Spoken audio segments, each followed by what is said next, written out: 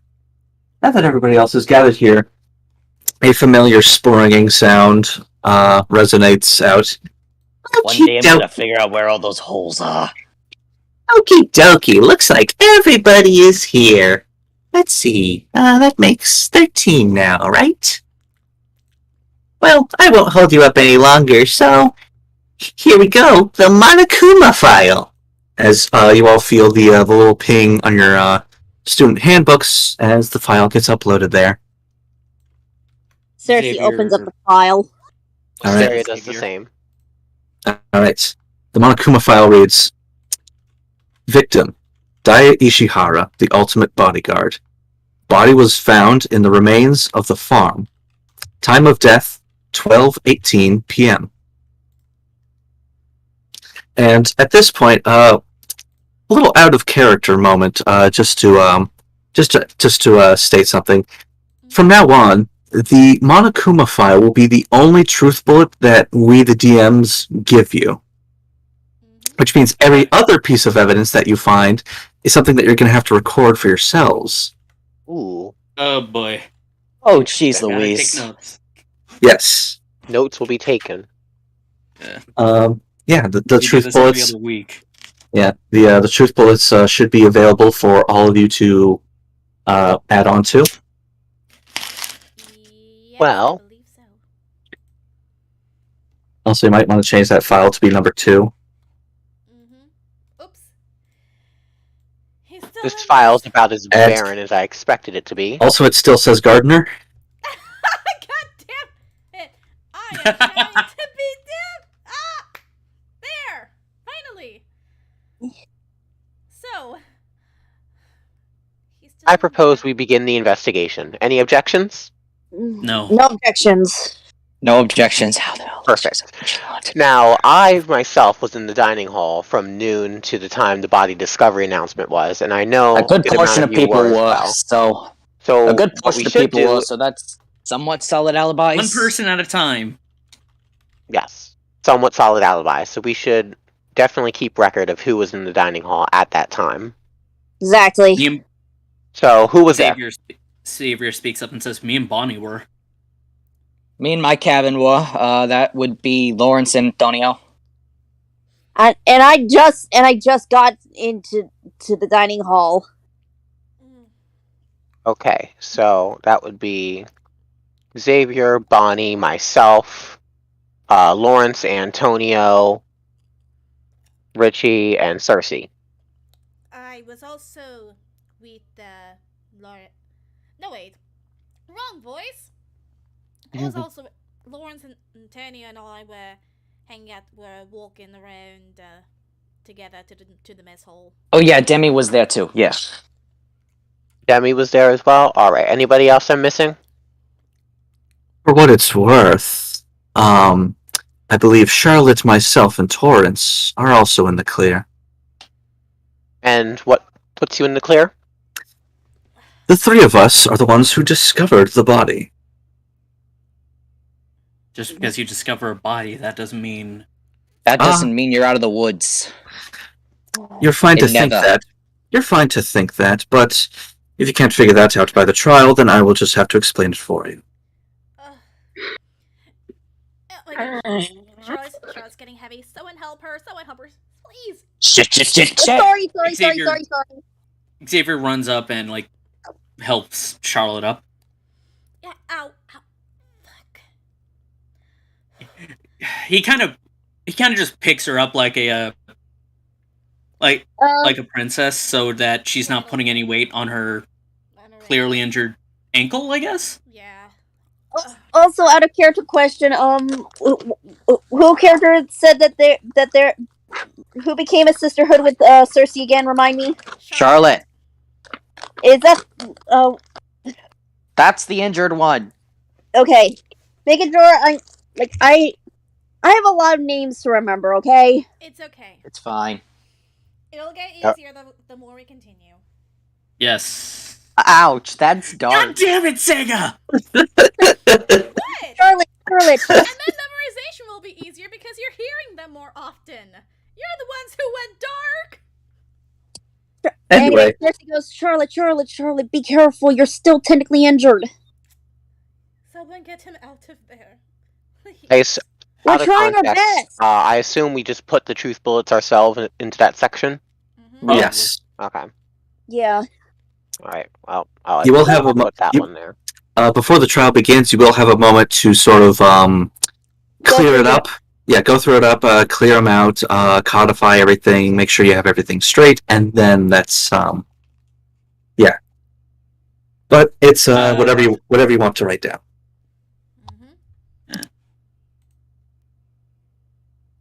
Xavier, God, is there a medical tent? There is not. Fuck. And Xavier's practically going to be shot if he enters the ladies' cabins. But who would be the strongest out of all the ladies right now? Like to carry? Charlotte! But she's technically still injured. I know! Okay. Who's the second strongest? Bonnie? Yeah. I Let's just propose take- the pirate girl. Let's just take her to the dining hall. Yes. Alright.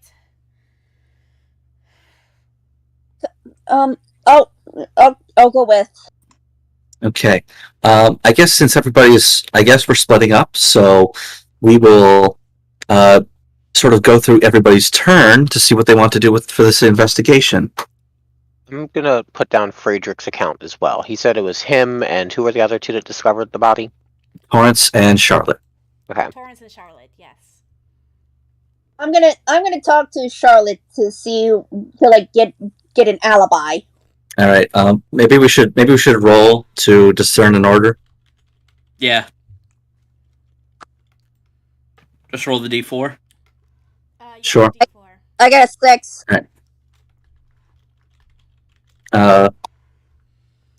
So yeah, everyone's number coded. Xavier is 1, Circe is 2, Richie is 3, Wisteria is 4. So, Xavier's group is first. Okay, so Xavier's practically carrying Celeste. Celeste! Or Celeste? Charlotte. Sorry. He's carrying Charlotte. And essentially he's just going with the group to the mess hall.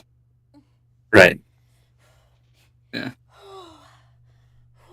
And like when he gets there, he carefully places her on one of the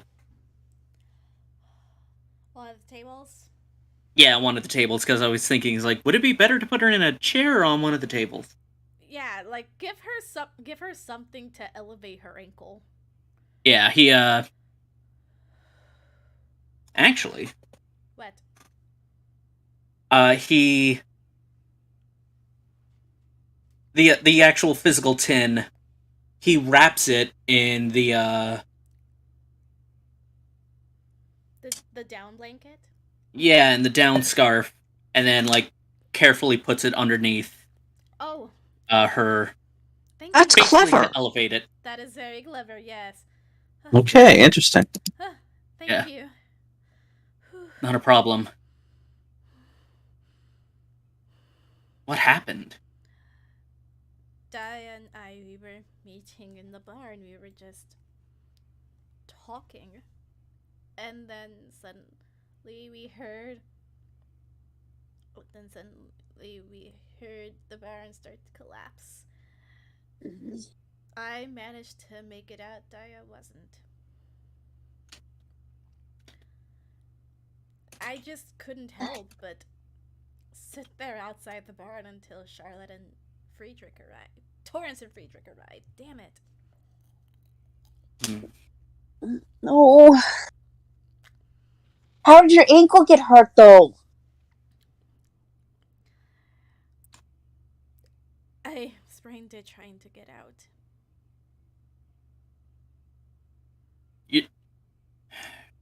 Xavier then he basically just says, Monokuma, I have a question. Oui. Yep, what's your question? Since Celeste here, Charlotte.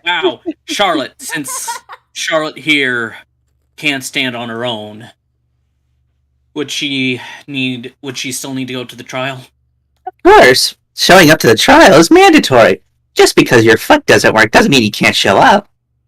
Well, that's Then you better give us some crutches. Yeah, I was gonna say, is there a nurse's office that we can find some crutches or whatnot?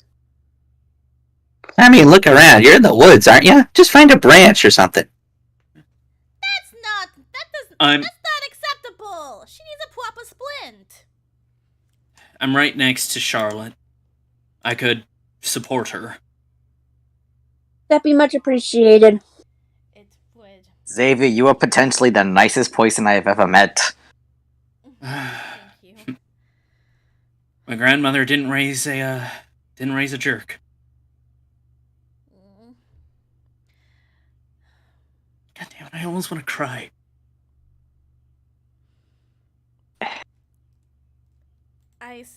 From what I heard everyone else wasn't here in the mess hall, right? Yes, Bonnie Yep. and I can tell you everyone who came in. Yeah, me and Demi were about to get something to eat too. And I was just hanging out with my cabin mates. I was having a spot of tea. Bonnie and I were enjoying some cookies. I could tell they were good cookies because Bonnie really liked them. Why? Yeah. You. They were my grandmother's. And a tear kind of falls from Xavier's eye. I am so sorry. You miss her, don't you? Yes, he takes out the letter and says, "She was my motive." Oh. Oh my, I'm sorry to hear that. It's fine. Even if she's not here with us anymore, that doesn't mean I can't stop fighting. Of That course. just means I have another reason to fight. That is heartbreaking, oh god. I'm legit trying not to cry right here. Too late, man. Too late. You guys head back to the crime scene. I should be fine here. I just need to let my ankle rest. I'm not gonna leave Alright. you all alone. Especially if there's a killer out and loose. Who Because knows? They if could the try bond to kill. collapsed on both of you, I fear this could have been a planned double murder. Yeah, one of you should stay here and keep watch of her. I'm I'll staying. stay here. Sounds good to me.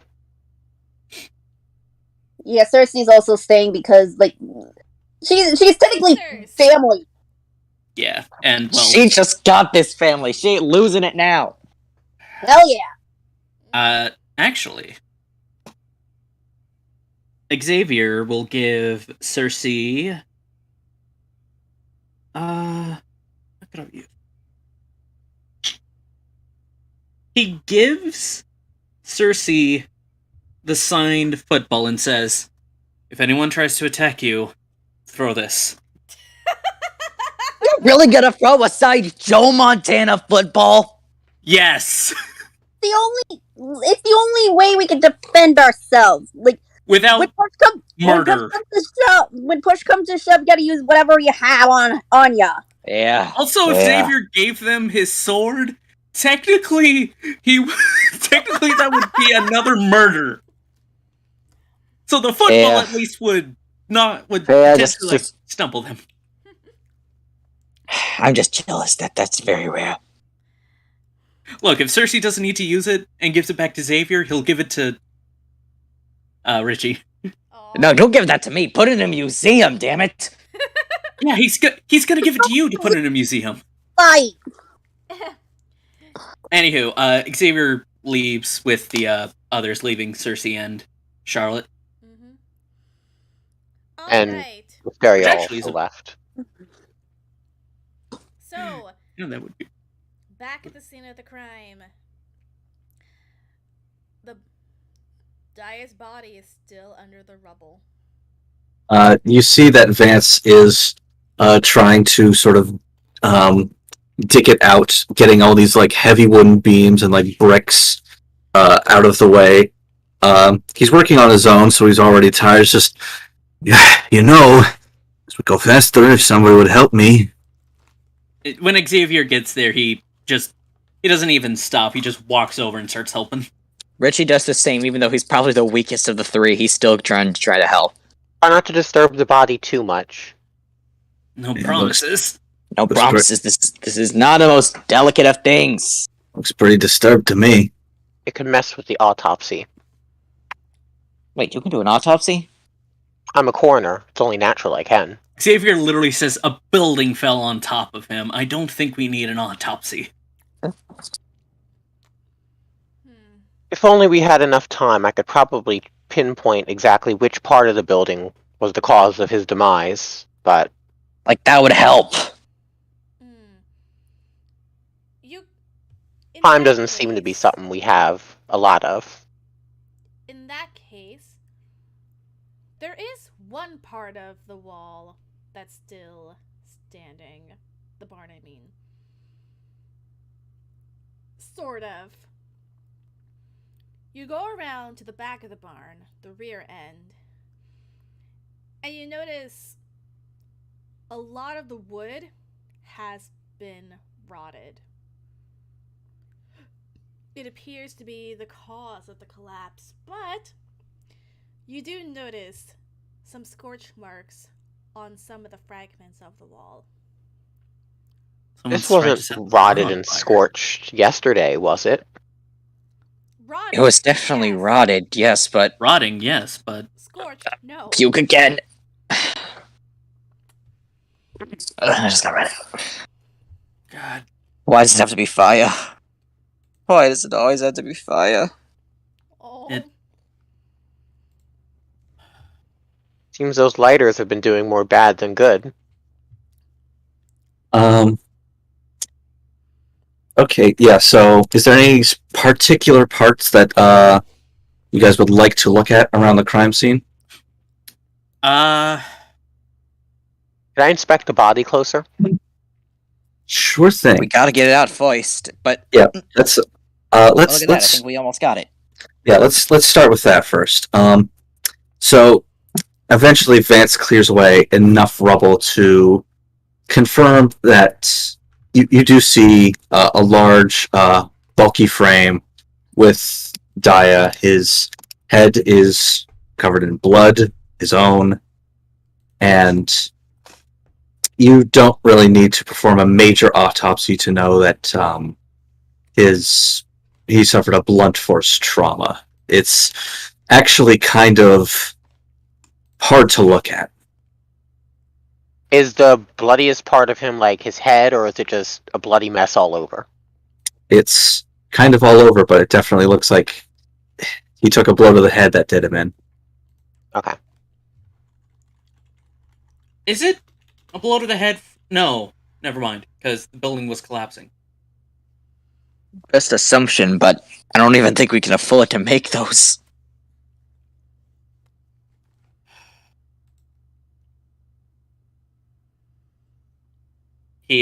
Xavier was kind of... God. Well, I think it's It never clear gets easy. the cause of death. I think the most important thing is we should figure out what those scorch marks are from. Alright, yeah, so the body's been inspected. Xavier or Richie, did you say you wanted to look at anything? I'll take a look at the scorch marks despite... I don't use the stomach over it. Right. So the scorch marks only really appear on some of the old bricks, the old masonry that made up some of the barn wall. It does kind of look like it's a bit difficult because a lot of these bricks are also shattered and broken. But it does kind of look like there was some sort of combustion on this side of the wall. But also poking. Oh, did we lose somebody? Yeah, Circe. Yeah. Okay. Oh, she's back. Okay. Yeah. So, poking around, looking at these this side of the wall, you do also find something kind of weird that catches your eye. There's a magnifying glass laying on the ground. Its lens is broken.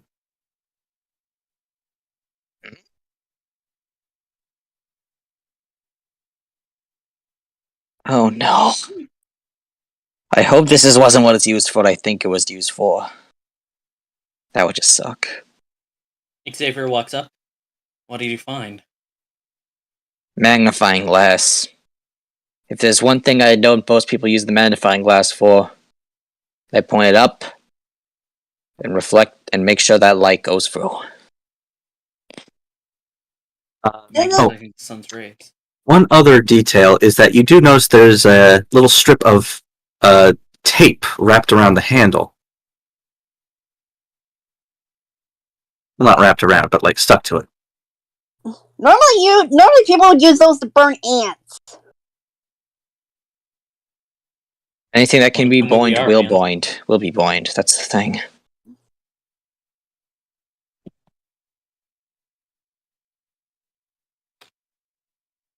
Yes. Something I did forget to mention about the rubble is that all of these pieces of brick and masonry have the scorch marks on only one side of them, which means you could pick up a piece and look at the side that has the scorch mark on it, but turn it over and see that it is not. Would this be like the inside side or the outside side?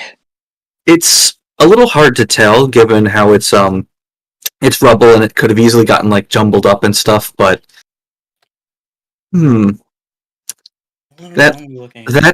seems to sort of tickle something in your head. Alright, Xavier? Xavier's gonna walk around to the other side of the back wall, still standing, and search there in case there's anything. Sure thing. This side of the wall looks to be pretty intact, seeing how it miraculously survived the collapse. You find what initially looks like feathers or hay, but upon closer inspection, little tiny scraps of paper. Oh. And they're not just localized in one spot. You find like little bits, little flecks all around this side of the barn. Xavier, look for glass shards. Because if we find any, I think I know what happened.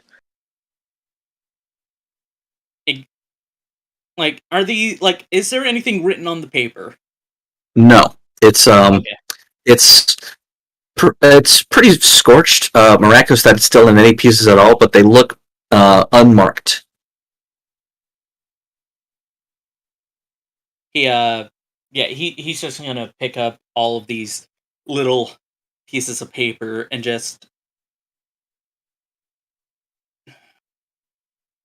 I don't know. I don't know why. I feel like I'm following a red herring. Well, just say what you're thinking. He's gonna try and also look for any signs of any other kind of shards. Looking around, you don't really find. Well, you do find just like pieces of glass, but you quickly deduce that it's probably from the window that got broken when the barn collapsed. There is something that you couldn't quite place until now. There's a peculiar smell in the air, but you can't place it. Xavier then says, Richie, get over here.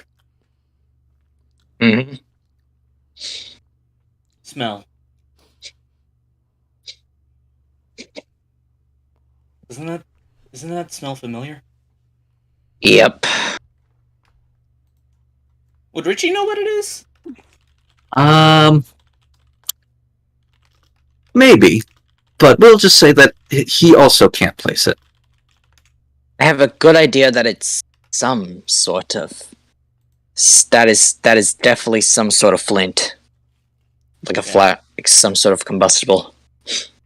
You mean accelerant? Nah, more like a flammable liquid, some kind. That's still an accelerant. Yeah. Yeah. Okay. Yeah. Accelerant. Wait.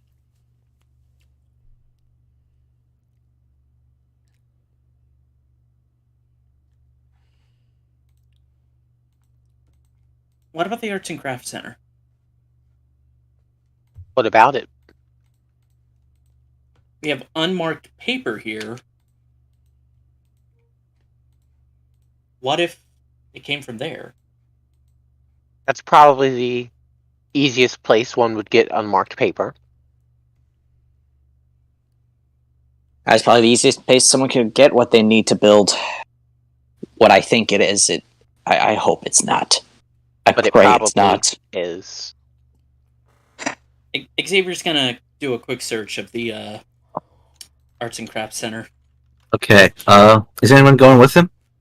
I'll go. I'm coming with. Okay. The three of you step into the Arts and Crafts Hall.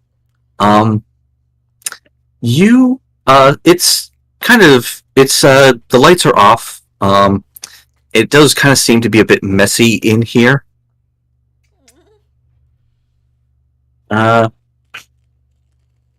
You do sort of see a work table.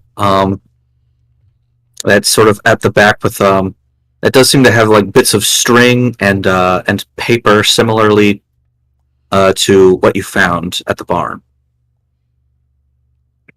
My, this is quite interesting. I know. Someone trying to make a bomb?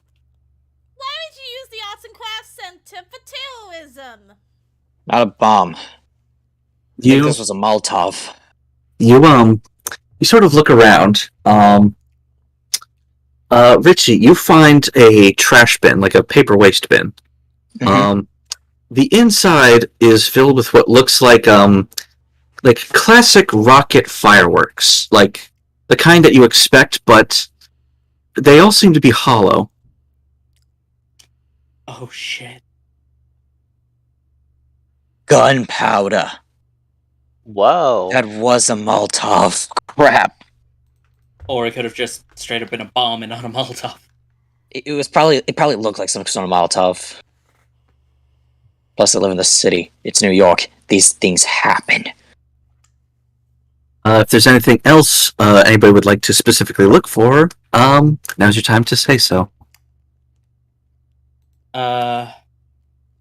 No. Actually, are there any more, like, do they still have their fuses?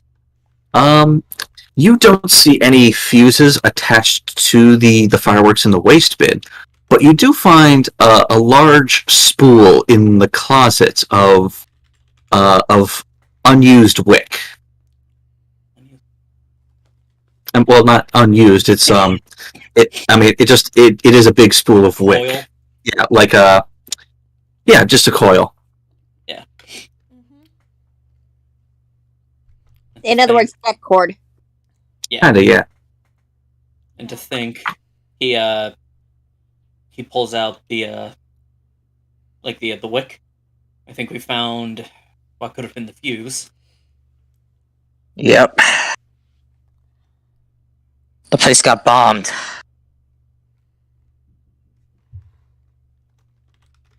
What if we were looking at As this the Miss wrong way? Monomi said, someone did a terrorism. Xavier then looks at Richie and says, what if we're not thinking about this the right way? What if the murderer is the victim?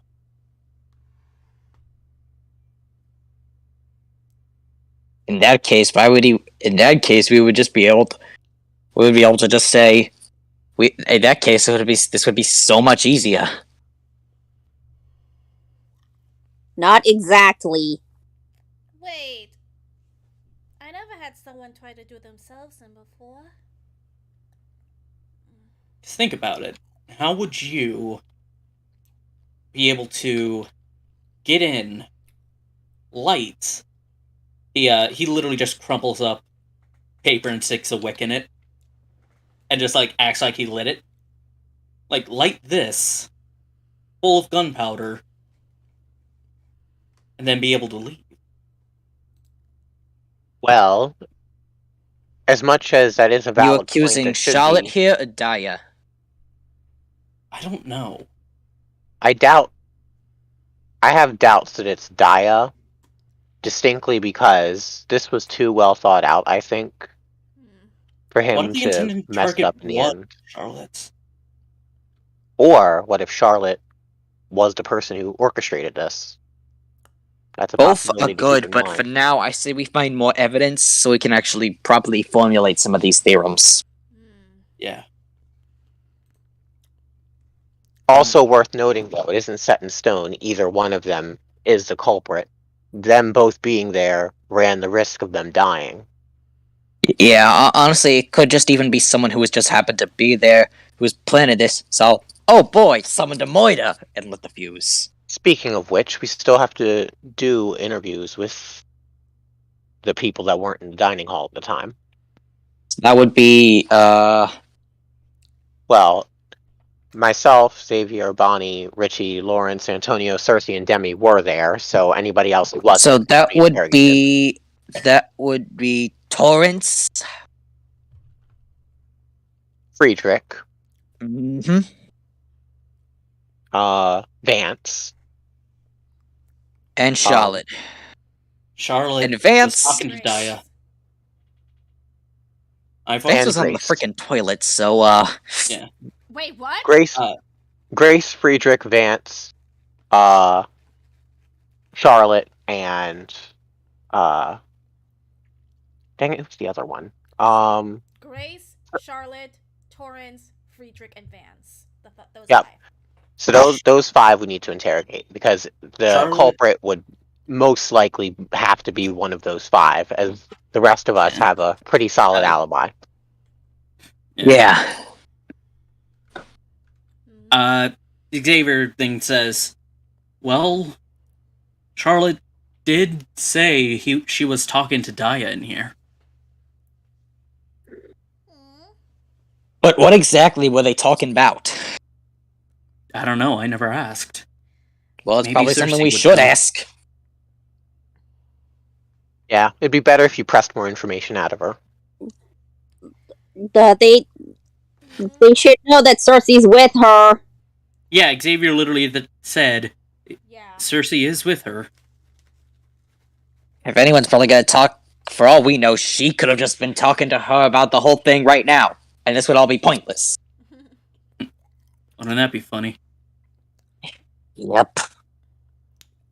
Anything else you would like to investigate in the Arts and Crafts Center? What have we not investigated in that center?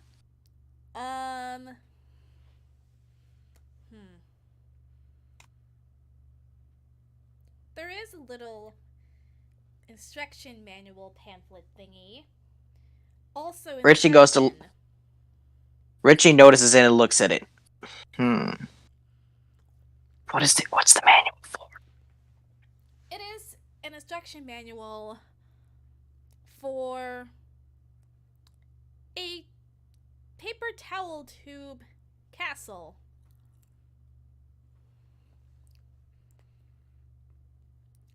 I thought this was gonna be something much more incendiary. Literally. Well, depends what. For all we know, they could have put the gunpowder in the paper towels, but... You It might be onto useful. something. Holy crap, I might actually be onto something. I mean, technically, I know how to make an incendiary device with sugar and And that the size stuff you. of the tubes needed happen to match some of the empty canisters of fireworks that are in the trash bin. You took something that was supposed to. Someone must have took something made for celebrations and perverted it.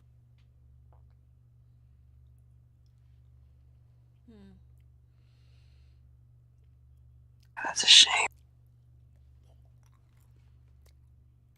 Anything else you guys would like to investigate? Nothing really comes to mind.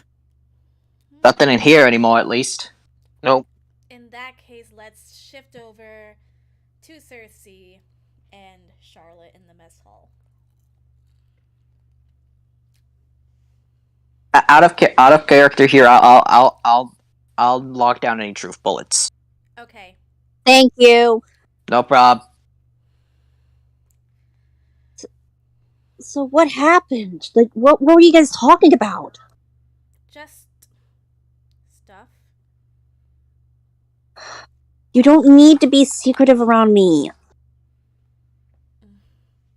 I think this would be a coax roll. Okay. Okay, so coax is 2d6 plus charm. And I believe that. Come on.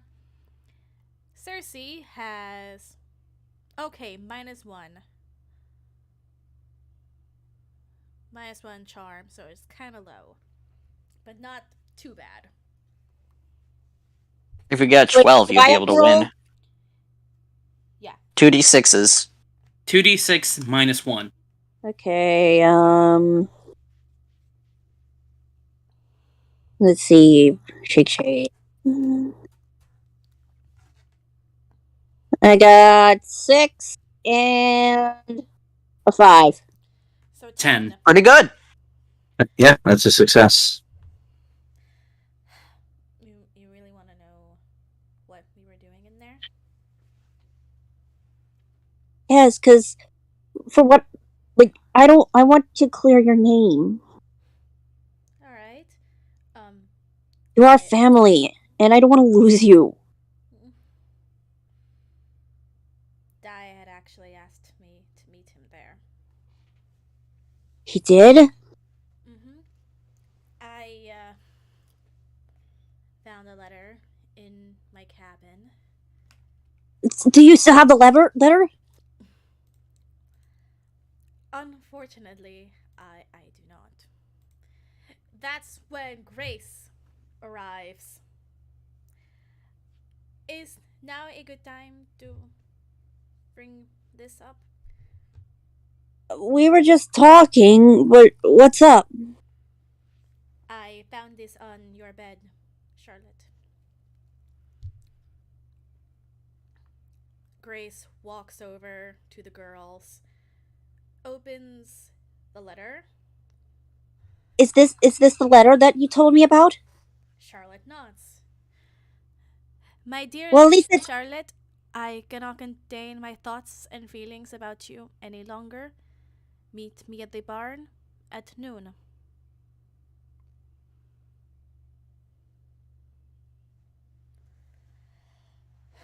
Oh, man. Well, at least this will help prove your innocence. Yeah. Wait. Do you think he tried to... No. No. Wait. Let's not jump to conclusions, especially since you're injured. Daya wouldn't. Of course he wouldn't. There's no evidence that he did, okay? Okay. So let's take a deep breath and just go go through the rest of what happened. Okay. Grace actually walks over to Charlotte to help with breathing exercises. I have panic attacks like this all the time. I'm used to it. That'd be appreciated. Thank you. De nada, señora. Okay. We were talking about what's been going on when around a quarter past noon, I mean, we heard something. It was this, like, loud crackling noise. And then we heard the boom. Boom. A boom would suggest either an explosive.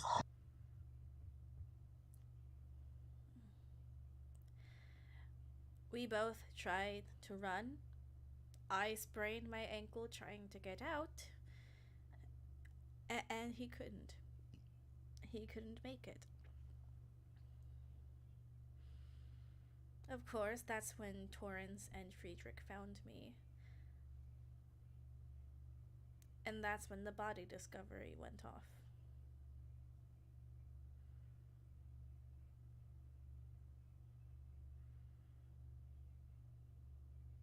Circe just gives her a hug. And Charlotte hugs back. I'm just glad that you're okay. Me too.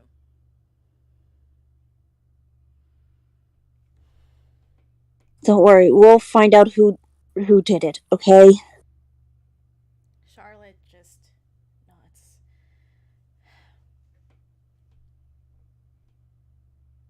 Speaking of, Grace, was that where you've been this whole time in our cabin?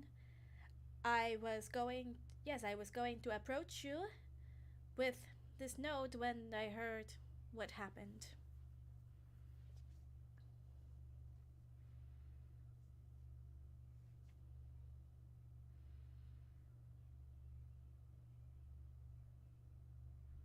Oh. Thank you for bringing this. De nada. Oh my gosh. How is your ankle?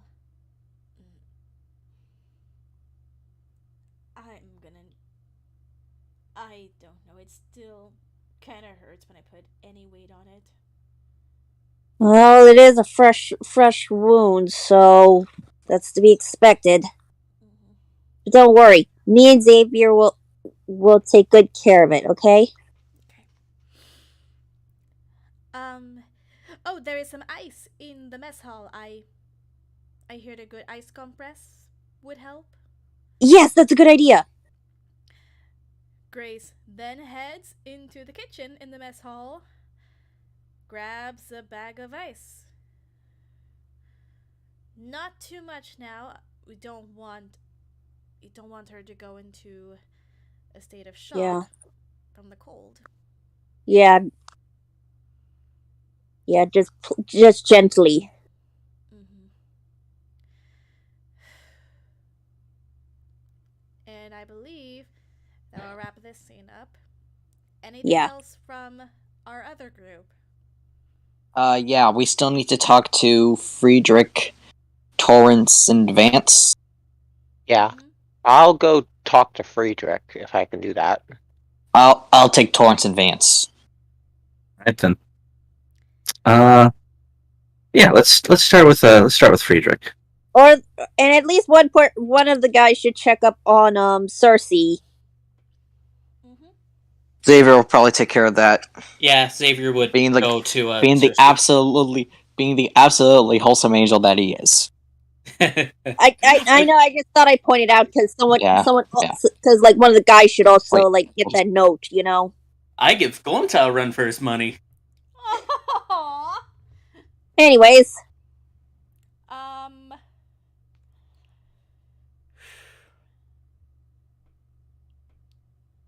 Hello, Friedrich. Hello. Shame we have to meet under such circumstances as these. Only natural in a killing game. I'm sure you know why I'm here. Of course. You want to know about where I was. From noon to 12:18, yes, that'd be pretty helpful. Yes, well, you see, I was in conversation with Torrance, of all people, when we heard a noise coming from the zone. All right. It was Sure. a deep concussive noise, like something very heavy falling over. Naturally, we thought to check it out, and lo and behold, we found Charlotte sitting outside the rubble, and the body discovery announcement. All right. So you and Torrance were having a conversation, and you heard a bang. You went to the barn, and that's when you discovered the body. Indeed. Where were you and Torrance having this conversation at, may I ask? I believe we were somewhere on the threshold of Zone 2, perhaps quite over by the cabins. All right. You could certainly ask her to corroborate my story. I don't doubt that she would say the same thing. Yeah. Well, that's only natural that we'll do that, and that should clear both of you, hopefully, for that time period. When exactly did you two meet up? Like, when did the conversation begin? Quite a little bit before, or I would say maybe of 11:50.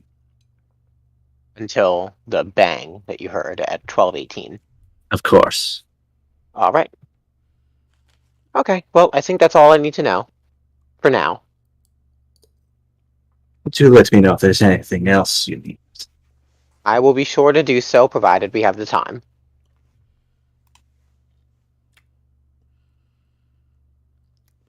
All right.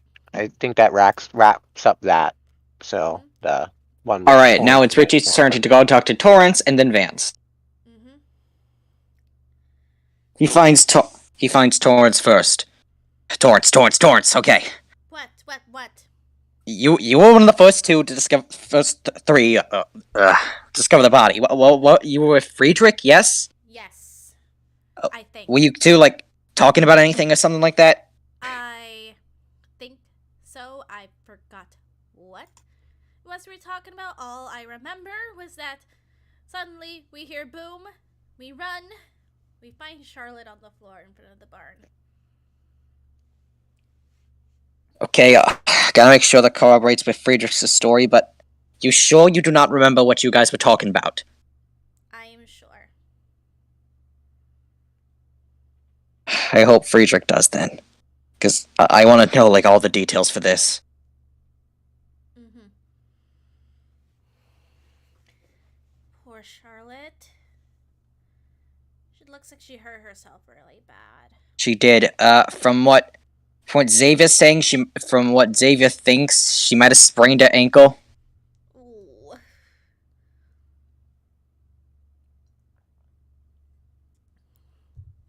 That is not fun, let me tell you. You have experience with the sprains? Mm-hmm. Whenever we get back, we should probably ask for you. I'm gonna probably get your help to make sure they're doing the proper treatment, since you seem to have some good know-how on this situation. Mm-hmm. So, I'm trying to remember who else wasn't here.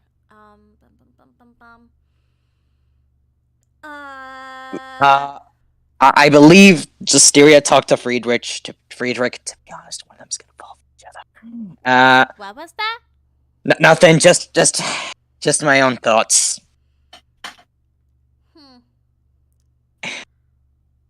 And I was gonna also go talk to Vance.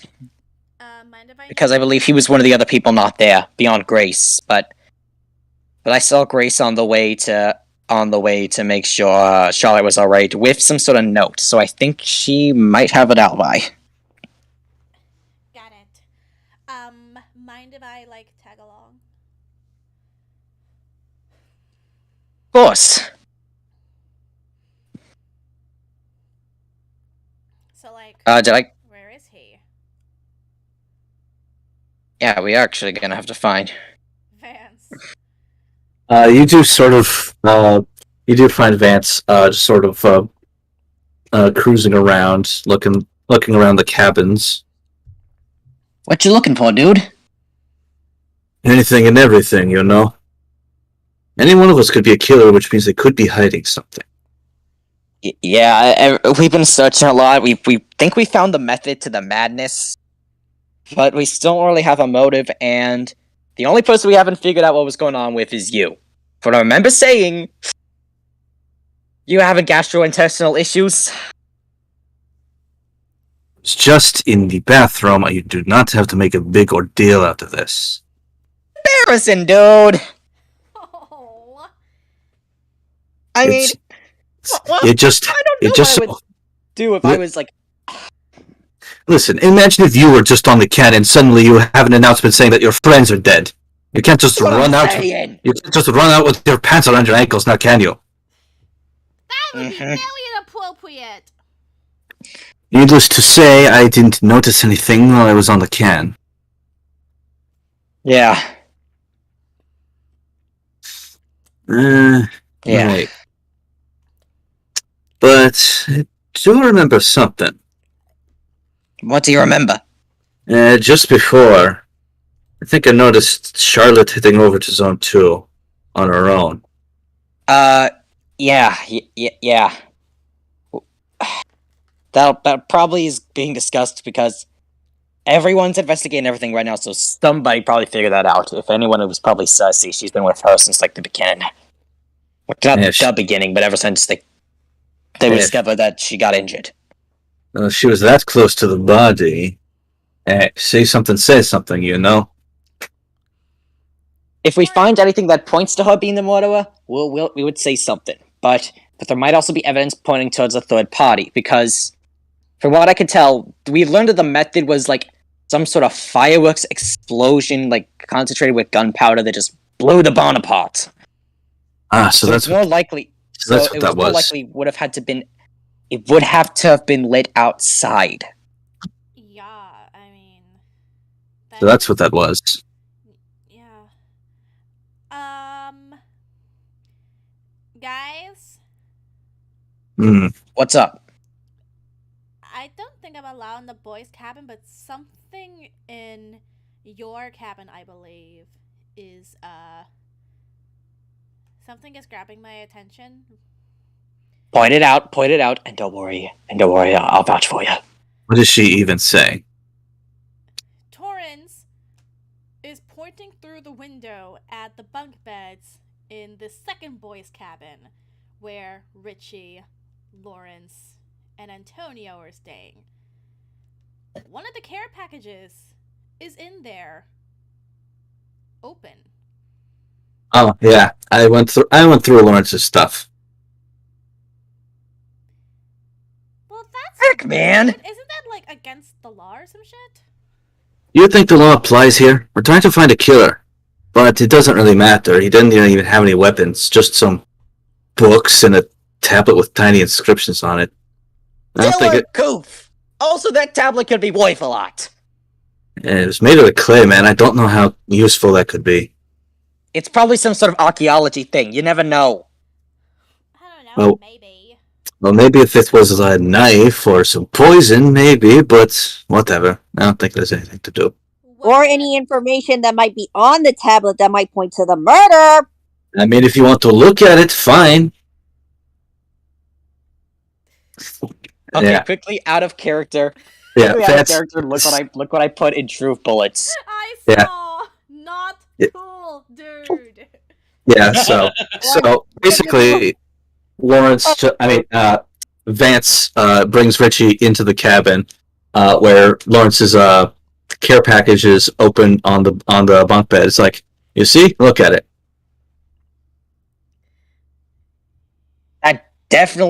That is most likely, more than anything else, an artifact. Mm-hmm. It does look like it's just made out of like a simple dried clay. The scratches on it do seem to form some kind of language, but they are not in a language you understand and too small. Can we get Lawrence here quickly? Yeah, you can. Yeah, you can. Well, You I can think find no. I Lawrence think easily. Lawrence said something. Yeah, grab Oh, yeah. Lawrence. Torrance? Are we talking about Torrance or Lawrence? No, just get Lawrence. I thought I Okay. heard someone else say something. Got it. Okay. Darn All right. names. Yes. Yeah, a few minutes go by. Torrance brings around Lawrence, and he's brought in. It's like, hello. Aye, what's- Vance, look for your stuff. you did? What? Oh, why? There's a murder going on. If it makes anybody else feel better, cool. I mean, if it makes anybody else feel better, we can look through everyone else's stuff. That seems like Rude. that seems like an invasion of privacy. It would just make you more It would just give you more enemies. And heck, some people would probably vote for you out of spite. Spite is the biggest motivator, man. So, what's... Anyways, Lawrence, can you please help us explain what this is? Because Vance wants to know. I didn't want to know anything. I told you it doesn't look important. Well, too bad. We gotta learn about it now, anyways. The tablet. Mm-hmm. It's just a cipher for translating ancient Greek into ancient Arcadian. I can't imagine anybody would have use for it. What? Something to convert one ancient language into another ancient language. Basically Yes. stuff Lawrence would be interested in. I mean, it's sort of like the Rosetta Stone, but I still don't understand what this has to do with the murder.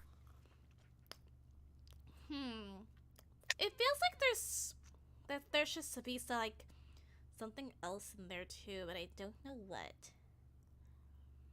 Yeah, this is all I found in the box. Yes, that's true. Those things are the only thing that were sent to me. I'm surprised no one found your letter. It's all right. The gifts my parents send me, they speak louder than words. I see.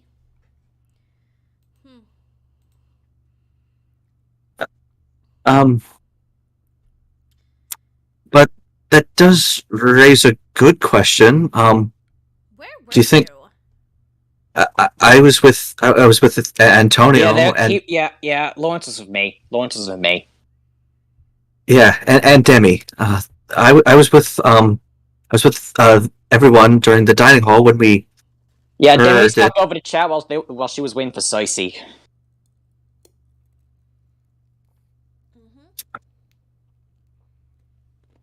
Yes, but I was thinking. Do you think maybe there might have been a motive in one of these care packages? Well, the most likely motive was that somebody you knew was in danger. I mean, for me, it was my parents being making some bad and parents get into a bit of trouble with. Well, it's New York City. Who knows who you can get in trouble with? But I'm pretty sure they can get out of this. They gotten out of a lot of stuff. Xavier said it was his grandma being gone. Rest her soul. So I'm pretty sure everyone had their own motive. Yeah, I got one too. My coach. Yep. Oh. Sorry to interrupt, but I do hold a good point here. Yes? Think about who had gotten a package/letter and who didn't. That is true, yes. There were only two people who didn't get a care package. That was Circe and, well, actually, only one person didn't get a care package or anything like that. That was Charlotte. And Circe, yeah. I And was gonna Circe. say you were on the nose. Circe didn't get a care package too. But I doubt Circe could have been the... Wait a second, she entered in last. Oh, no! Wait. She wouldn't have done that. Yeah, I hope not. Enough. Well. Technically, her name will be cleared since the magnifying glass. That is true, yes. Why the magnifying glass? That was at the scene of the crime. How is that clear as Circe's name? Remember, she's the ultimate witch. She wouldn't need a magnifying glass to create fire. That is true. Oh yeah, that's true. She has actual magical powers. That being said, though, using those magical powers could incriminate her, so she could have used a magnifying glass for the sole reason of avoiding incrimination. We're already turning against our own player characters. Shit. Hey, you guys wanted a Danganronpa experience? I'm giving it to you on a silver platter. Well, It's simply worth it to exhaust all possibilities. In any case, I think this is a good time for the investigation to wrap up, as Monokuma's voice fills the speakers once again. It's like, time's up. Everybody's time for investigation is now over. We will begin the trial as soon as possible. Please gather to the docks. Oh boy, the docks. I hope Xavier comes back to help out. Just as you say that, Xavier actually walks in. Hey, Xavier! Let's get you up, Charlotte, he says as he carefully helps Charlotte to her foot. Her one good foot. Yeah. So... Circe stands by to help out. So all 13 of you make your way to the dock where the boat is once again. Bonnie once again takes her place up at the front by the bow, and everyone else sits down. Yeah. Once everyone's loaded, the boat takes off to that island in the middle of the lake. The second class trial. Are we gonna actually do the trial today, or the next 2 weeks? What do you guys feel right now? I'm up I'm for good it. either way. Let's do I'd it! be down for it. Also, this would be a good time to compare notes. All right. Yes, this is your Yeah, chance. I've written down absolutely every truth bullet I could think of into the truth bullets. Well, I meant the characters. All right. Okay, so I see you were with Charlotte the whole time. What did she say? Anything important? Yes, she pulls out the letter. I'll actually be right back, guys. Okay. Was she summoned there? Yep. Turns out. That immediately strikes out the theory that it could have been her. Okay, good. Well, here, hang on, because this part's important. Read what the letter had to say. My dearest Charlotte, I cannot contain my thoughts and feelings about you any longer. Mimi and the bonnet knew. Oh no, it was a love letter. Yep. I was in love with her. Yep. And to make it worse, when they were talking, they heard a loud boom. Oh yeah, I think we figured out what that was. What was it? Somebody repurposed some old fireworks and made a bomb. Fireworks? Fireworks. Someone had filled a paper. Fireworks banned? I don't know, man. Maybe it's around the 4th. All that I know is that apparently someone built a paper tower castle, filled it with gunpowder out of a bunch of fireworks, put it outside one of the walls, light a wick, used a magnifying glass to light it on fire, dropped the glass, and then ran. Boom! Collapse. Well, this also proves that the victim wasn't intended to be the killer. Yes, because no way Raya could have just somehow ran outside, lit that thing, ran back in, and be like, okay, what are we talking about? Yeah. So freaking suspicious. Also, if he was the killer, he wouldn't have even gone back in. Exactly. Hey Richie, how did the interrogations with Torrance and Vance go? Torrance said he was talking with Frederick. Another Did thing to Frederick note say the same thing? too Friedrich did confirm that, was yes. Okay, good corroboration. the But reason Vance, how she sprained her ankle was she was trying to escape from the blast and tripped. apparently Torrance knows a bit about that sort of injury. I'm gonna ask her to help later. But I wanted to get to Vance because Vance, one, was on the can. Two, I said something in Discord cut me out. I was gonna say how she got the sprained ankle. okay, yeah, that's fair. Vance, one, was on the can. Two, saw talking over with Daya. And three, went for Lawrence's stuff. Not cool, dude.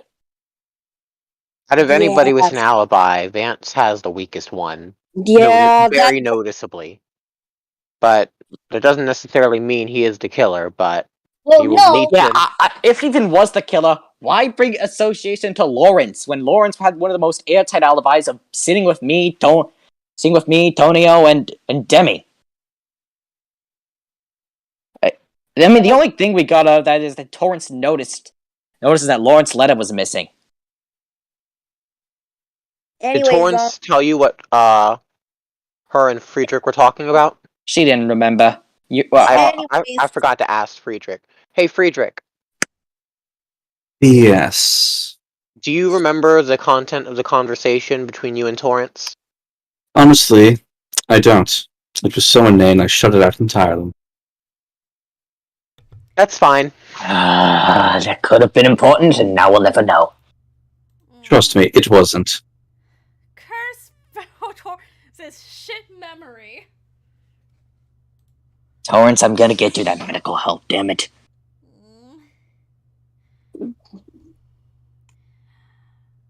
Is that enough? Comparing notes. And I believe. Okay, you guys are all done comparing notes and everything? Yeah. I think we might be ready. Okay. You arrive at the trial grounds. You see 2 new podiums have been added. One for Marjan, who was executed a few days ago, and one for the newly deceased Daya. I'm just gonna go on and just make a quick saying, Marjan's exes are created out of swans. This makes Richie cringe. Basically, no. Okay, no. Darn it. Basically, it looks like someone hung their shoes. She's hung up her... Oh my... Oh, that's... That still makes Richie cringe. Clever. It's more like ballet ribbons at this point. It still makes Richie cringe, because...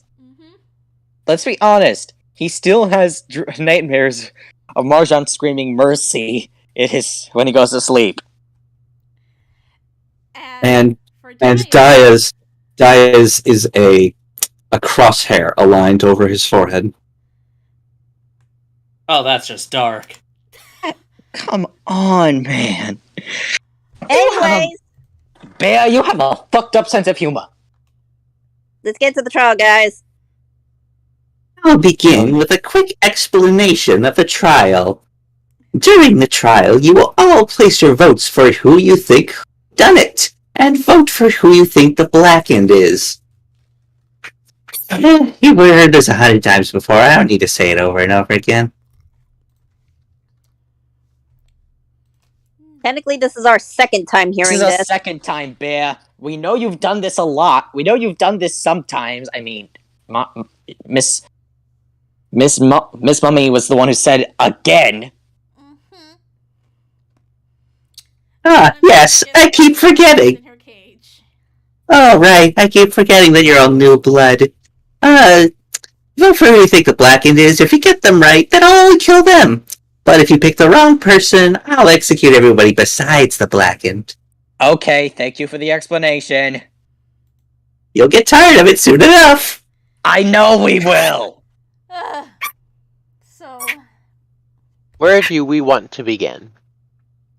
Um, We're certain this isn't just an accident, it is. I mean, I don't know if a barn can be considered a murder weapon. Well, This I does think definitely I not. do know what can be considered a murder weapon. Well, yes, but it's not the method to this proverbial madness. In this case,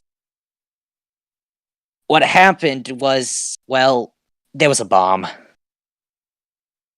A bomb made of fireworks and paper towels. A bomb? Yeah. Yes, you heard me, a bomb. When Richie, Xavier, and I were in the Arts and Crafts Center, we found all the evidence needed to support the theory of a bomb. There was an instruction manual on how to properly formulate the paper towel tower needed to make it. There was fireworks in the trash can, and everything matches the scorch marks found on the side of the barn piece that remains standing. Which which would explain the loud boom that everybody heard. It's like, I guess it's just another 4th of July.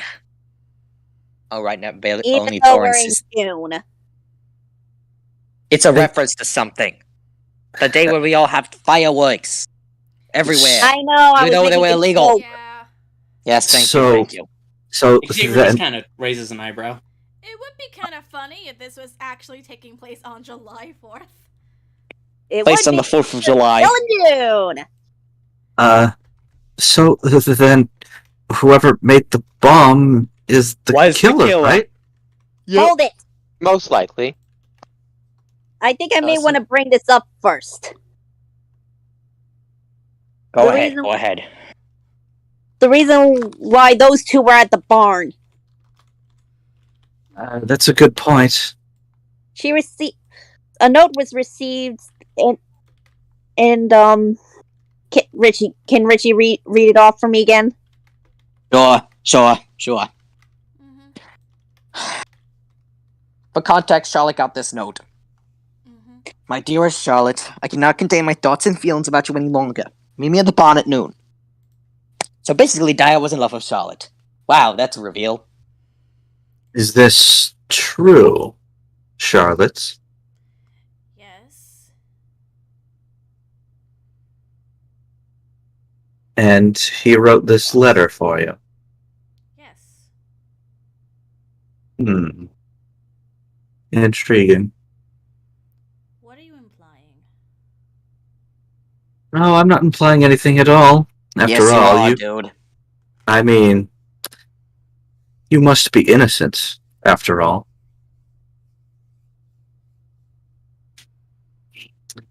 I would like to create a few alibis right off the bat. Hmm? And that is the 3 people who discovered the body are myself, Charlotte, and Torrance. Charlotte was in... Charlotte... We literally had to create a separate alibi for Charlotte due to her extraneous circumstances. God, I hope I used that word right. Yes. But you two are mostly clear. We can also count off Demi, Lawrence, Antonio, and me. Let's not get ahead of ourselves. Allow me to finish. So wait. So it could not have been the 3 of you because the 3 of you were the ones who discovered the body? Indeed, and the body discovery announcement is proof of that. If you recall the rules in the e-handbook, that announcement plays when 3 people discover the body for the first time, and that's not counting the killer. He's right. Son of a bitch is right. We could have used that and ruled No. out Charlotte immediately. Yes, So, Phew. the can- alibi they stated already confirmed Friedrich and Torrance. They confirmed each other's story of having a conversation prior. I But- still want to know what that was about, but I'm probably never gonna know. And But- anyway, but there is more to that.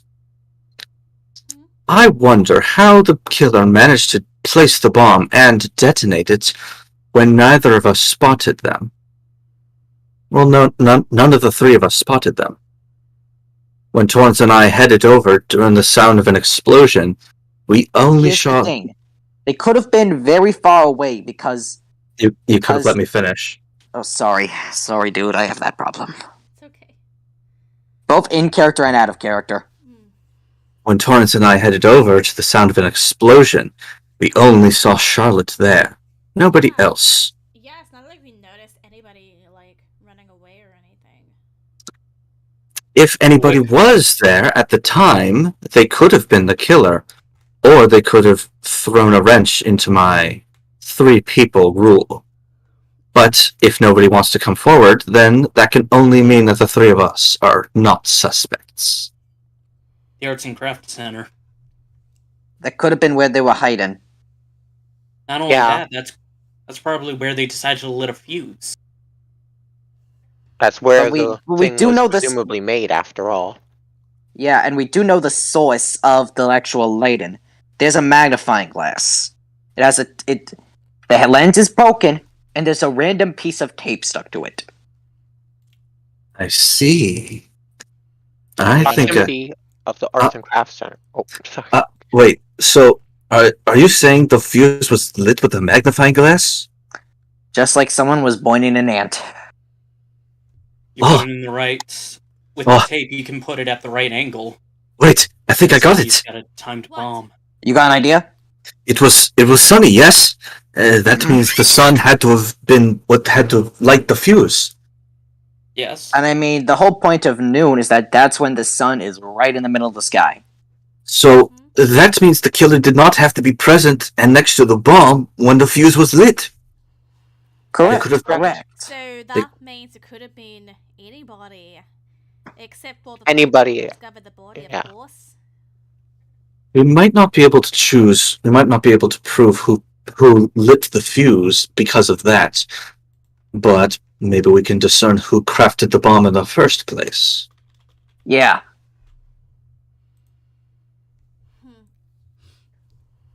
Well, since the alibis of most of us are out the window, does anyone have any leads on who would have the know-how or availability to be able to craft a bomb in the Arts and Crafts Center? Doesn't look like they needed to know. It was basically one big firework, wasn't it? That's what it appears to be Not like. wrong. All you would have to If I do is... had anyone can just light the wick and set it off. I All you would when we have went to do is... when my family went to the Rockaways. That was on the 4th of July, a couple of years ago. That was amazing. All you would have to do is put a bunch of gunpowder into a single canister and contain it. That would be all. It's not that hard in theory. That is true. Yeah. Okay. Then let's look at motives. Perhaps we can deduce something based off the motives people got. So, it is common knowledge that it was Charlotte and Circe who did not receive a motive, yes? Yeah. Because we don't have any families. I do know of one other person who didn't have a motive.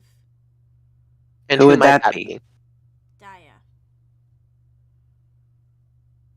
Wait, And diet? maybe... Daya?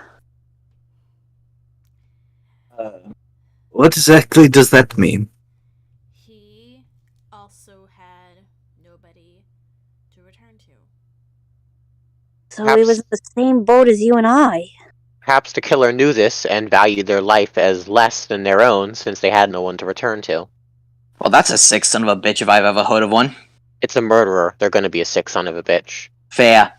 So, using that, we can most likely deduce that it's somebody who did receive a motive. Or at least, more likely it would be somebody who did receive one. Which would make it unlikely Circe or Charlotte did it, though Charlotte was already cleared. Yeah, because since she discovered the body, and since because of that one little rule, we know she ain't the killer. That's 4 people cleared. Everybody else is still on the table. Yep. But I was Xavier for the past half hour, an hour or so. Xavier We're having a nods. cookie date. Yeah, we get it. You two are adorable. How long were you two together today? Like, approximately what time did you two meet up? I would say around 11? 11. Xavier nods. 11. Well, And we stayed there until everybody else started filing in for lunch. And then we heard about the discovery. I can't say if that 100% clears you, but most likely it does. It's a pretty As good alibi. Not airtight, but basically it's got as much of air as the average Ziploc bag that you use to put something. If it were one of them, that would mean that it would have had to been set up prior to 11. And Yeah. I think the risk of setting it up that early compared to the reward of a successful kill wouldn't probably be worth it.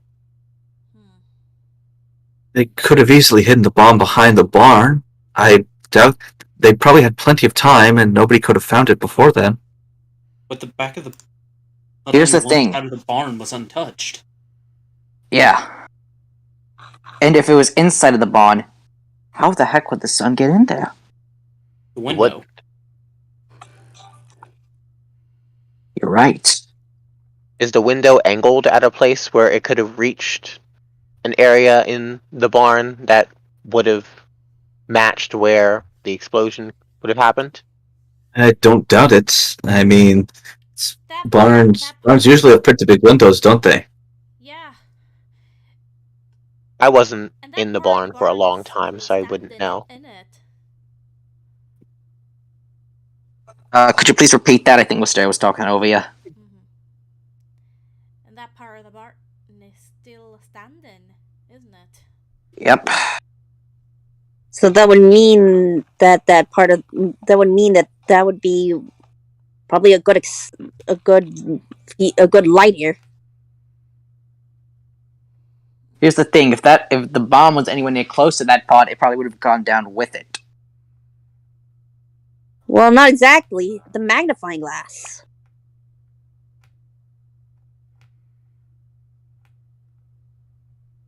True.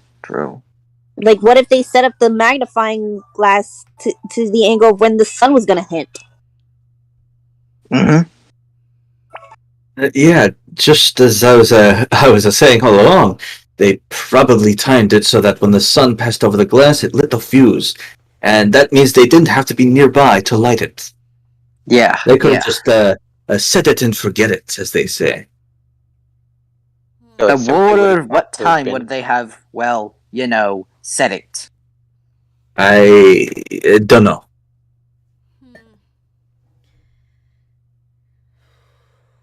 Well, obviously today, because if it was set yesterday, it would have went off. Yeah.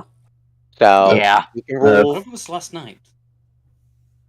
Huh? Monokuma, I have a question.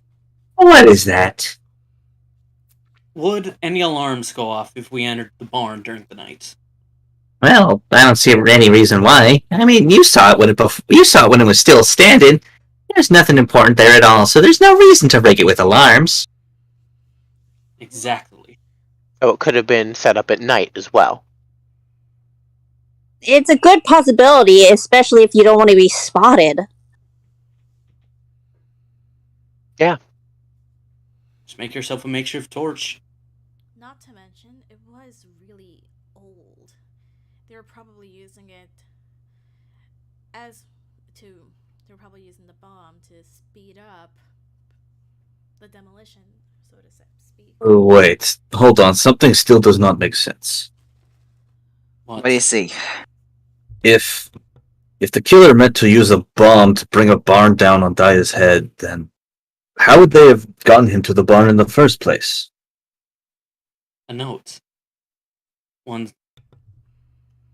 I thought that note was only written to Charlotte. Nobody else should have known of its existence. Wait, what if Daya didn't write the note? That would explain the missing note from Daya. Ah, the plot thickens. The only person who could disprove who that note was written by is dead. So that might mean that the killer fabricated it. Forged note. That is within the realm My of question is, possibility. I don't understand why the killer would bring Charlotte into this. Double killings. Because remember what was said. Both me and Charlotte and Daya don't have family. They would see us as, well, Expendable. Worthless. But isn't it harder to kill two people than just one? If you go No. for a double murder, you leave behind more evidence. Not in this case, because this would have been instantaneous killing of both. not only that, the rule did state that you can kill the limit to killing is 2 people. And it's one less head to think and investigate the murder. I wonder. If the killer wrote this note to bring Charlotte to the barn, then why was Daya there in the first place? He might have got a similar note. But as long as we don't have that. Yeah. It could. No, I can't chalk it up to coincidence. What? Why not? There's no. When it comes to murder, there's no such thing as coincidence. Then, can we explore the possibility that Charlotte went on her own and Daya noticed and followed her? No way! And why not? Because she said that she got the note. And then she went to the barn to meet with them. Yes. So what? Are you saying that she was the intended target? Yes. Very After clearly. Yes. After all. Actually, that raises yet another paradox. A killer writes a note to Charlotte, framed by Daya. It would make more sense. This would be used to lure Charlotte to the barn for an easy kill. However, if Daya is left alive, he can easily refute that note. And yet, he is the one who ended up dying instead. Most perplexing. Well, if he was the one who followed me there to the barn, then why was he the first person there? Well, here's the thing. I'm gonna bring out the account of someone else. Vance said he saw Charlotte walking over alone to the barn. So, if anything, we at least know Charlotte went over there by herself. But on the topic of Vance, dude, why'd you go through Lawrence's stuff? I mean, if it makes anyone feel better, I would have gone through anyone else's stuff to find a possible weapon. That's still That does uncool. not help! That's comforting. And what if it would? What if somebody could have been hiding a lighter or a knife or some poison in one of these care packages? Then they We would do not certain- have committed the crime. The point That's not the point, dude. The point is, 1, that's uncool. 2, that's uncool. 3, that makes you look very suspicious. And 3, not cool, dude. Not only that, it'll make people think that you're the guy that's doing it. I'm afraid Mr. Beck has a point. But let's leave that discussion for another day. Vance, Another did you find anything worth noting in Mr. Walter Jones's luggage? No, not really. Just some clay tablets with some tiny writing and some books. I didn't even And find we decided to ask what it was, and he says it was like a translation tool to convert ancient Greek into ancient Akkadian. So, yes, I could have told you that. I swear it has nothing to do with the murder.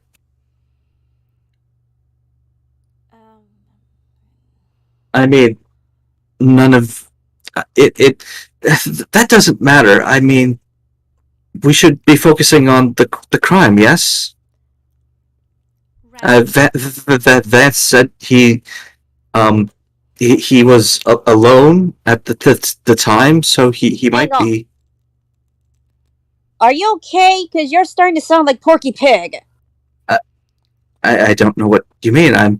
I'm just trying to help. Stuttering. you're stuttering very heavily, dude.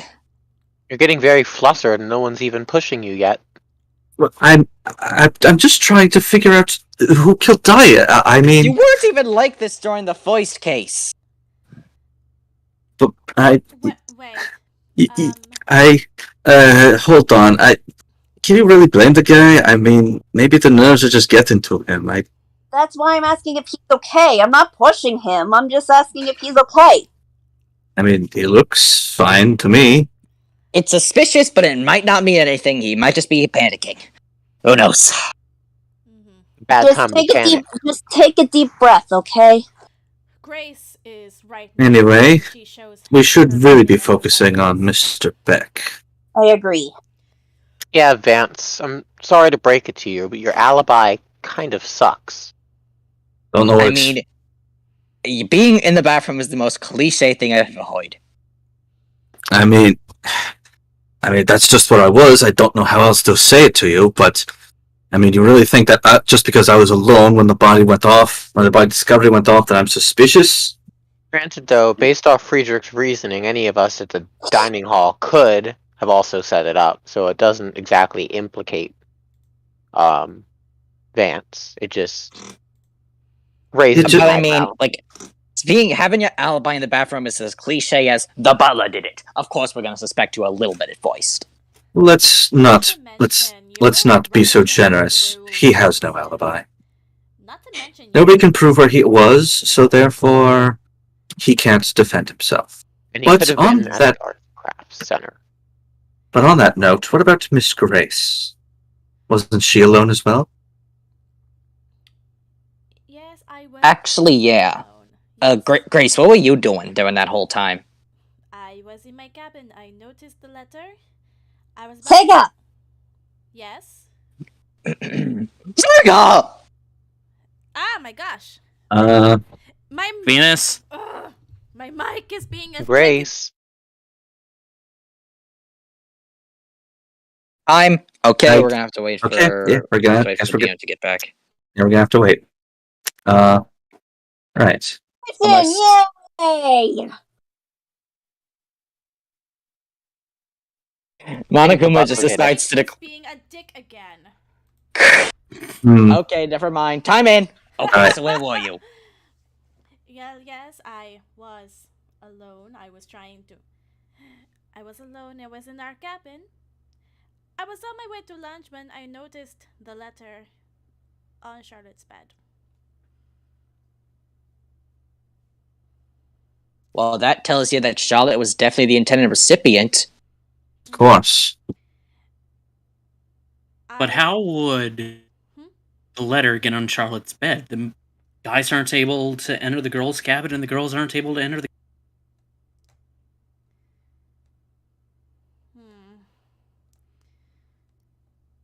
Does that mean that the letter was planted by a girl?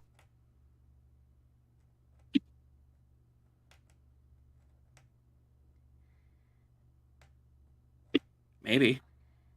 If so, who would want her dead? I certainly would not. Nor I would either. That only leads to Torrance. I mean, I certainly wouldn't want her dead either. Honestly, I don't know if Torrance has it in her to do him to commit a murder right now. Literally. Besides, I was already cleared. Yeah. Not having it in her is garbage reasoning, but she does have an alibi, so we shouldn't be pushing Torrance. What? We're not. Because I was one of the 3 people who discovered the body. Yeah. Monokuma. Yes. Yes. Is there... Xavier pulls out his handbook. What about it? The rules. There's one rule that I thought even you wouldn't that even I didn't think you would miss. And what rule is that? What if whoever planted the note on Grace's bed... Charlotte's. Sorry. Whoever put the note on Charlotte's bed stole one of the other girls' handbooks to get in. That's a good theory. Well, lending your handbooks is against the rules, but there's nothing wrong with stealing them. So I guess that makes it okay. No, not really. Stealing is still stealing. Stealing implies permanent, though. So if it was stolen, that would mean that the person wouldn't have the handbook, yes? Wait. It's true. Was Charlotte's bed by a window? They could have just slipped it in. Grace, was Charlotte's bed by the window? Charlotte and I do share a bunk bed, and hers is on the bottom. And there was the window, yes. So that could be it. Keyword there is could.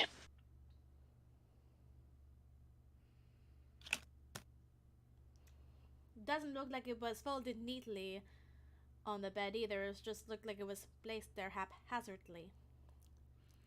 If I have to make a very wild guess, Charlotte read it and was like, oh geez, I better talk to this person, and talk to this person to talk to this person. That person most likely being Taya. Probably. Yes. So you think she might have dropped it on her own bed after receiving it? Yeah. Next time, I'm just nodding my head. I'm just gonna say Richie nods his head. Well, great. We just went in a big circle. Yeah. I'm not getting anywhere with this. I wonder. Huh? Well, if you're wondering something, say it. It's just the fuse. What's up with the What fuse? I believe we're all well aware that the killer used the magnifying glass and the sun's rays to light the fuse remotely. Yeah, Yes. But is there a reason that they had to do that? Also, like, where would they have gotten the magnifying glass? There wasn't any place for it in anywhere. unless they got a magnifying glass from the gachapon. They seem to have Or- everything in that gachapon. But can we really rely on the killer getting murder tools from there? I mean, doesn't it seem random? Yeah. What about the Mono Club? Monocup Scouts? HQ? Yes. But don't you have to be a member to be a mono scout? They wouldn't need to. Technically, you're all Monocup Scouts. Wait. Dude. Are you saying what I think you're saying? Am I? What do you think I'm saying? What person could have already had a magnifying glass? It would be rather convenient if somebody got such a tool in their care package. I can think of a certain talent that might have had someone send them a magnifying glass. I mean, I don't think And- anybody here is an ultimate detective. Is that right? But we have an ultimate archaeologist. Bingo. Me? No. That magnifying glass isn't mine. Who else Dude. would it be, though? There's no other person with a talent that would require a magnifying glass. That's not needed. I don't need a magnifying glass to do archaeology. Wait That- a minute, didn't Vance say he was, like, looking through your package earlier? Yeah, I didn't find a magnifying glass there to begin with. Wait a minute. Vance. What? Hold on. Where's Vance's account? Or no, the Did we put the thing in the I think he's Look, trying to find I'm a literally- profile. Let's I'm see literally where looking we're- through the like for the care package that Vance went through. Did we Lawrence's, yeah. yeah, Lawrence's package consisted of books and a translation guide from ancient Greek to ancient Akkadian. Well, Tiny that's inscription. well, that's what it is. Holy shit! The tiny inscriptions. That could have been what it's for. You might not be able to read it without a magnifying glass. And I just oh my god, Lawrence didn't get a note. Torrance saw that. Thank you, Torrance. Everybody thank her. Wait, No, what did I Thank do? you, Torrance. What did I do? You were the one who saw that. You were the one who saw that Lawrence didn't have a note. Wait, I did? I mean, I didn't know. I noticed he didn't have a note either, but you're welcome. But no, you don't understand that. It's not mine. Bitch. It's not mine. Please, you need to believe me. Well, there's one way we can prove it. I didn't Notice kill the him. tape. Whoever, someone's fingerprints might be on that tape. We could always do a match. Fingerprints. Fingerprint dusting wasn't allowed before.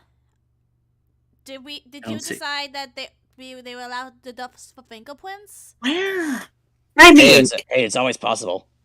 I mean, if I wouldn't let you have. I mean, having fingerprint technology on here would make the trials way too easy. But I guess if you can find some other way, maybe. Could you, Lawrence? Could you understand the tiny text of the artifact? Of course, I have magnifying glass. Yes, I have 20 vision. I can read it, no problem. Go ahead, read it. Read it. They just show the tiny cuneiform text. Yeah, he's holding the tablet, kind of close to his face. It's like, no cheating. Like you would a book. It says, this, and that's weird. It's a dialect I'm not quite familiar with. And that's An archaeologist not familiar with a dialect. How interesting. I'm not perfect, okay? I'm just... You're ultimate, aren't you? I need to interrupt. Okay. Yeah, like, as he was stuttering, Circe yells out, "Enough! This proves it! You son of a bitch! You tried to kill her! Oh, God. You tried to kill what now became essentially family!" Xavier just kind of quickly helps Charlotte get to Circe's spot so she can hug her. I mean, all they had to do was swap places. Yeah, exactly. But remember, Yeah. someone's got a busted ankle. Someone's got a busted ankle, yeah. Charlotte Why? Holds on to Circe. You son of a bitch! Why? Before that, let's get to voting time. Please place your votes for who you think the black end is.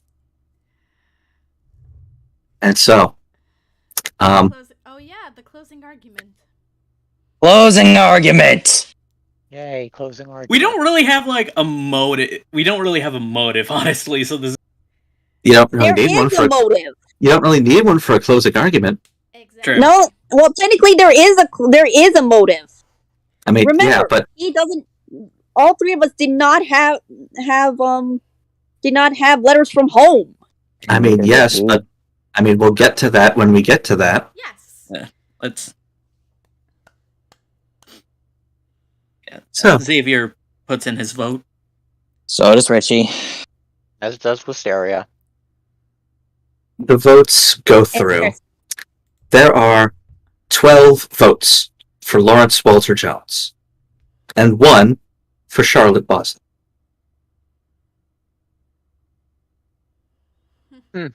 Near unanimous. And the ticker rolls on by with a bright green Guilty verdict over Lawrence's face. Oh. You son of a bitch! Why? Bastard! All right. You want to know? You truly want to know why? What the fuck do you think, you son of a bitch?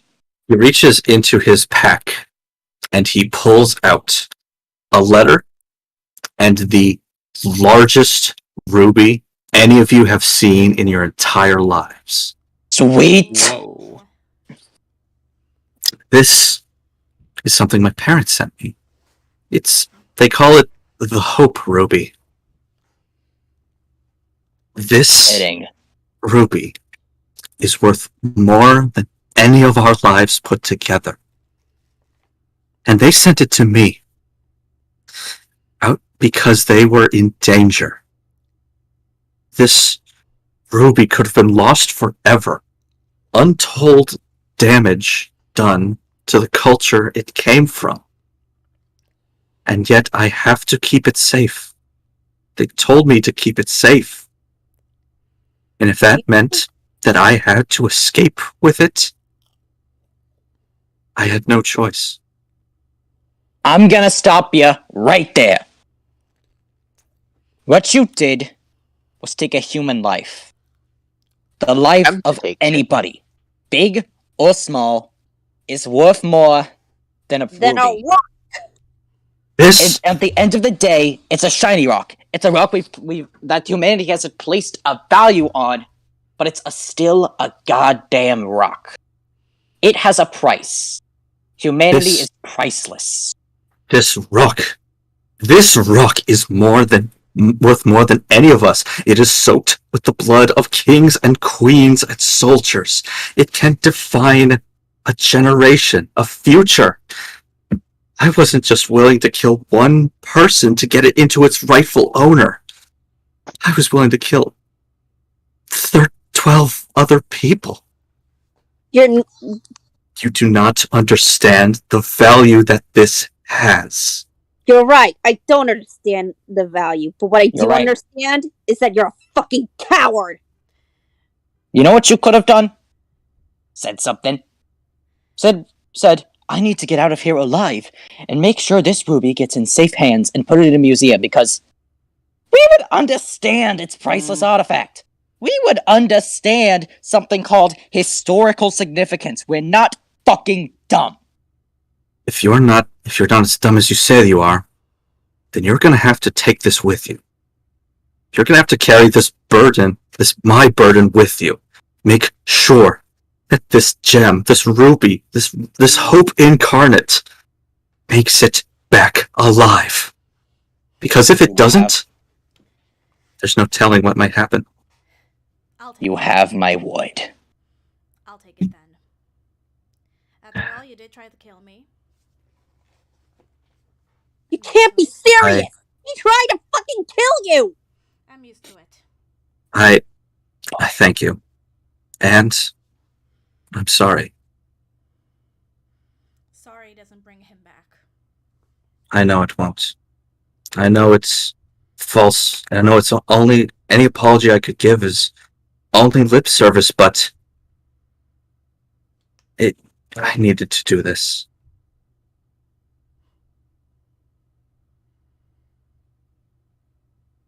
But why Daya? I spoke with Daya a while after we got the care packages. He told me about how he didn't have anyone to return to either. In fact, neither did Charlotte. He told me that himself. So I figured that either one of them would have been made for great sacrifices. Why the letter, though? Did you write that, or was that legit? I didn't write any letter. Damn, that was legit. Daya was always talking about how he was willing to give himself for everyone. But it's my fault. It was unsuccessful. Xavier looks over at Circe and says, "You think you can hold Charlotte for a little bit?" Go ahead. He kind of makes his way over to Lawrence and just kind of sucker punches him. You made him angry. I don't think anyone else had done that before. This frail young teenager collapses to the ground. His water, by the way. His face and his hands stained with bright fuchsia blood. And he gets up, his nose rapidly bleeding, and his lip busted. I deserve far worse. Just because no one here has just because some people here don't have people to return to, doesn't mean that we're not a family. Just because no one out there cares about you, doesn't mean that anyone in here cares. History is written by families. Family's not what you're born into. It's about the people you choose. The blood of the Covenant will always be thicker than the water of the womb. You can't be any more right. I wish I realized it sooner, but I'm afraid there's no going back now.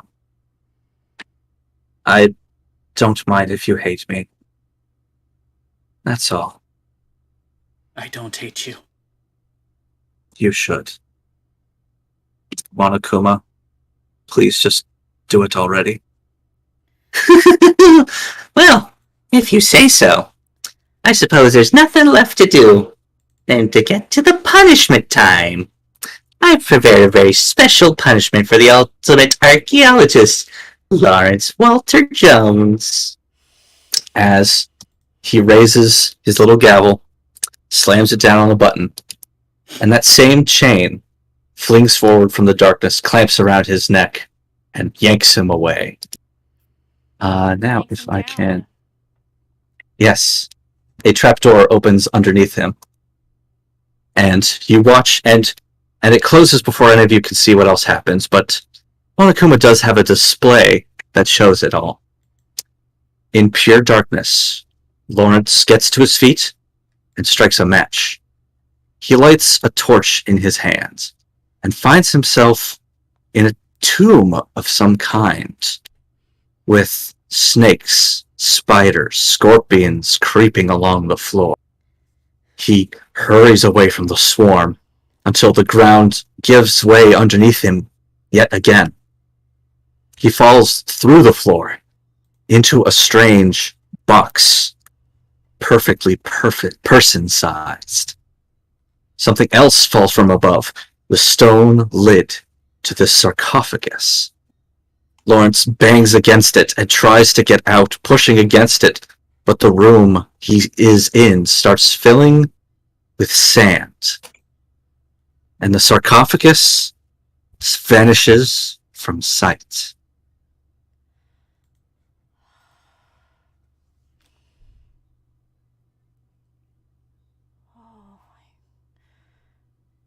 I'm hurt. At least he got it.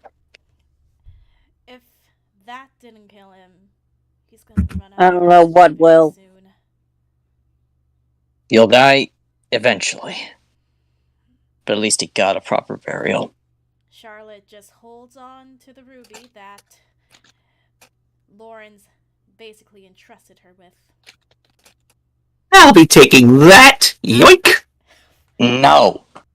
Hey! Oh. Get that back! Charlotte fights with him to get the ruby back from his grasp. He's holding her off somehow on his own with his tubby bare body. He's like, I don't see why any of you have to care about this hunk of junk anymore. Because I like to keep my wood, you son of a bitch. Yeah, but it's still a motive. And once the killing's all done and dusted, a motive's useless. You better keep that safe. Besides, all that crap about lost civilizations and kings or whatever is boring. I can find a much better use for this. No, you Light? don't. fucking don't. That bear. He puts it in his jaws and he crushes the ruby like rock candy. God damn! You see a fire go up in Richie's eyes. Oh. You made me break my void. That's never happened before. It's never gonna happen again.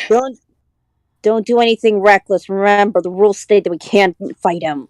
That was probably worth Nobody so much plans money. a murder plot out loud. Like he said, it's worth more than all of us. Yeah. And We could now, use that for something. it's a lingering sensation on my taste buds. Raspberry. Richie flips the bird right at the bear. So everyone just files back onto the boat. All 12 of them. And Xavier's Circe's still holding on. Yeah, like Xavier's still like trying to support Charlotte. Yeah, Circe's still holding on to Charlotte. Well, time to go back. Vance, if all this is all said and done, you still did something uncool, but I will admit you were right. Thank you. That's all I can ask for. It's still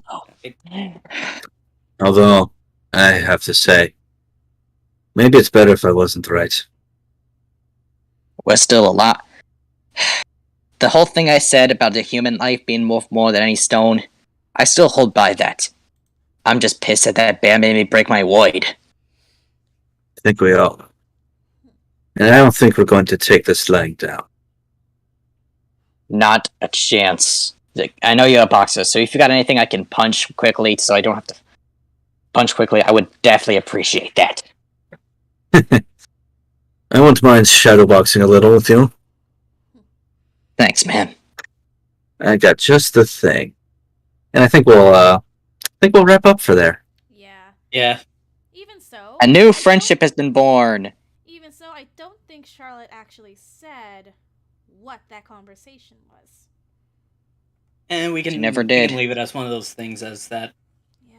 Like, I mean, for one, we know that the note was legit. So Yeah. that's probably what it was. Just two teens confessing their love for each other. Yeah. Damn it.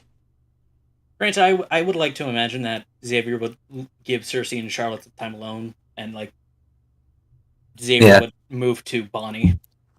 Mm-hmm. I think we can still have Charlotte tell all later. Yeah. Later. Yeah. And For now, I'm just gonna assume. I just want to believe that that's the only thing it was, because Yeah. it's a little reminder that beyond this, we're still fucking teenagers. Yeah. We want to have stupid summer loves and things that are just blowing by like a candle in the wind, but instead we gotta go through this shit. Mm-hmm. So we'll see you all in 2 weeks then. See y'all in 2 weeks. Hopefully Later, back people. in the evening. Hopefully. No guarantees